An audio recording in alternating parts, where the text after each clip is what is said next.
তো গাইস দেখতেই পাচ্ছ আমাদের ডোবার দেখো জলটা পুরো ঘোলা হয়ে রয়েছে। আর আগের দিন যে মাছগুলো ছেড়েছিলাম ওগুলো দেখো আজ কিছুটা ভাসছে। দেখো এই জায়গাটা এইখানটায় সব তেলাপিয়া মাছ দেখো। আর আমার যে জায়গাটা পুরো হালকা ড্রেন টাইপের ছিল কিছুটা বাকি, ওরাও সেনকার ভাইয়া দাদু মিলে বন্ধ করে দিয়েছে। আর দেখো আমাদের এই আপার মধ্যে মাছ আছে অল্প কটা।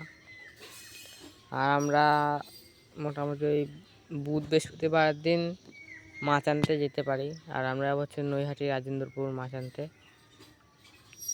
দেখো। আর দেখা যাক, আজকে মনে হয় এদিকে জাল দিয়ে ঘিরবো, আজকে না হলে কালকে ঘিরে ফেলবো চারিদিকে মশারি দিয়ে। আর উপরেও জাল দিয়ে ঘিরে ফেলবো পুরো দেখো। আর এখানটায় আমাদের সেই বস্তাগুলো ভরা আছে মাটিতে, জাল দেওয়ার পর জালের ধার দিয়ে ওইগুলো বস্তাগুলো পেতে দেবো।